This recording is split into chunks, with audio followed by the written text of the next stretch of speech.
Hello and welcome. This is Wilrens for Create a Learning Site, the place to go deeper in your understanding of the Bible. If you have ever used Bible reference works, you may well have come across these somewhat mysterious letters, LXX, not to be confused with XXL. If you've done a fair bit of Bible teaching, chances are that you have even made reference to the Septuagint, the word behind LXX in your lectures. I know I have multiple times.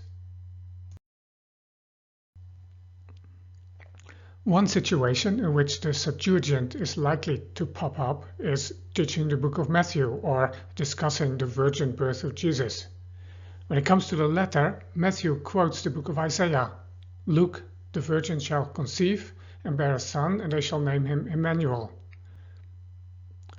Depending on your translation, there is a marked difference between this quote in Matthew and the original in the book of Isaiah. Luke, the young woman, is with child.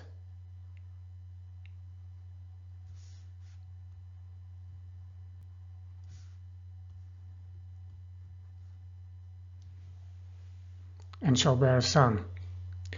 Matthew uses a Greek word that unequivocally means virgin, and therefore this birth is miraculous. The Hebrew word used in Isaiah is more ambiguous. It refers to a young and most likely unmarried woman. But is she a virgin? We may want to argue that this birth is positive, not immoral, and that it is a sign and therefore something out of the ordinary. That's all true, but this is nowhere near as obvious as the Greek word translated virgin. So why the difference? To answer this question, we need the Septuagint. The Septuagint is a translation of the Hebrew Old Testament and several other Jewish writings dating back to the 3rd and 2nd century BC. The added writings, not part of the Hebrew Bible, are known as the Apocrypha or the Deuterocanonical, the second canon books, and include books like Maccabees, the Wisdom of Solomon, and additions to Daniel and Esther. Opinions are divided as to which parts of the Apocrypha are indeed translations and which were originally written in Greek and are therefore not translations. Fact is, we only have the Greek versions of these books.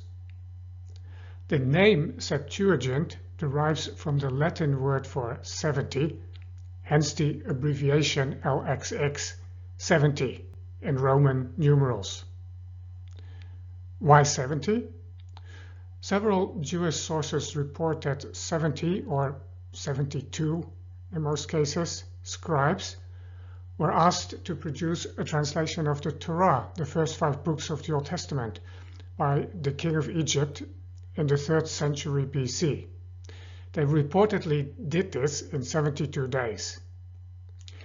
Later versions of the story exaggerated the miraculous element in the translation to the point of claiming that all 72 scribes, independently from each other, produced the exact same translation of the Torah in those 72 days. Well, the early accounts may not be too far from the historical truth. An important factor leading to the translation of the Hebrew scriptures may also have been that many Jews, especially those not living in the land of Israel, did not understand Hebrew anymore, and so there was a need for a translation. At any rate, when we come to the 1st century AD, a complete translation of the Old Testament in Greek, plus several added works, was in circulation, and it became the Bible of the early church, since the large majority of believers would understand Greek, but not Hebrew. And this helps us to understand Matthew's quotation. Close to 200 years before Jesus was born, Jewish translators had translated the somewhat ambiguous Hebrew word for young woman with the unambiguous Greek word for virgin. Apparently, in their understanding, the birth Isaiah announces had to be a miraculous birth. Matthew is quoting not from the Hebrew original, but from the Greek translation known to him and his readers. So this is one reason we refer to the Septuagint. It helps us to understand a number of Old Testament quotations in the New Testament. In other cases, the author may quote freely, or there's a different reason why the quote departs from the original we know from the Old Testament.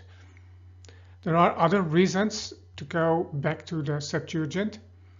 Most important is that it can help us to reconstruct the original text, and therefore is also useful in the process of translation. Most modern translations lean heavily on the so-called Masoretic text. It's based on the manuscripts copied and passed down by Jewish scribes called the Masoretes from the 6th to the 10th century AD. This text is generally considered the most reliable one that we have. However, there are places where it doesn't make sense, is unintelligible, or conflicts with other ancient manuscripts. Sometimes this is because an error has entered the Masoretic text. The text has been corrupted, as scholars will describe this. It's not an easy decision to make, but there are cases where the Septuagint appears to be closer to the original. This is especially the case if, for instance, both the Septuagint and the Dead Sea Scrolls agree against the Masoretic text. This is still not foolproof that they are correct, but in this case it's an option that needs to be considered. At times, such variant readings are discussed in the footnotes in our Bibles, and so for serious Bible study, it's helpful to be aware of such issues. Another way in which the Septuagint may be helpful is in word studies.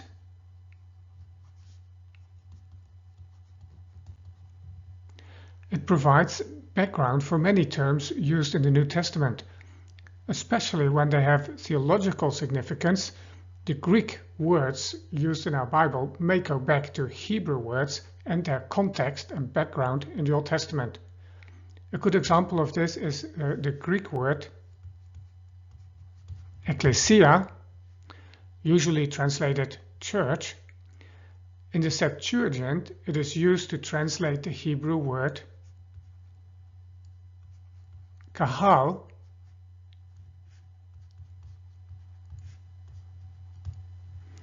the assembly or congregation of Israel, both in the desert and later on. Now, this context and background make it a far more significant term than if it would merely refer to an assembly or a getting together of like-minded people.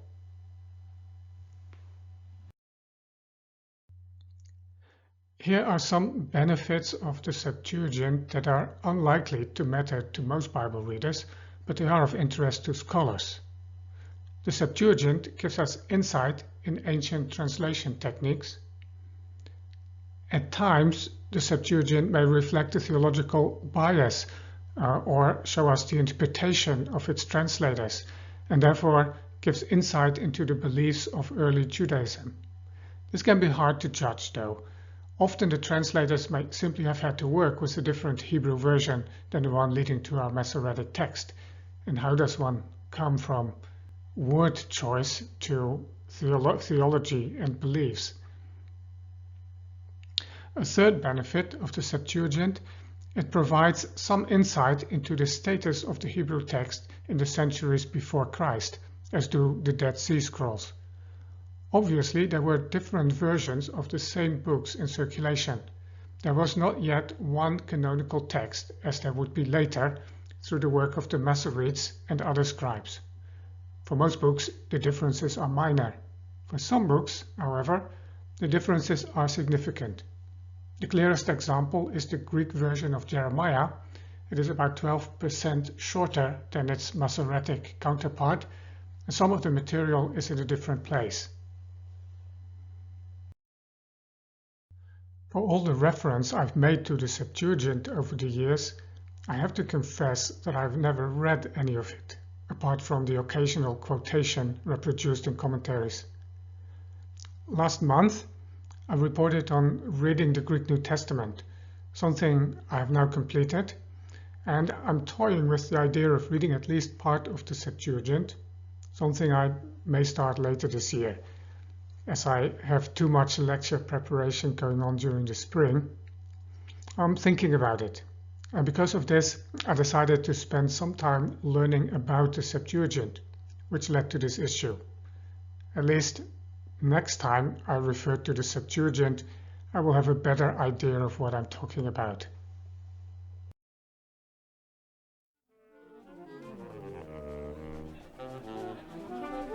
The show will be starting in just a few moments. Thank you for your patience.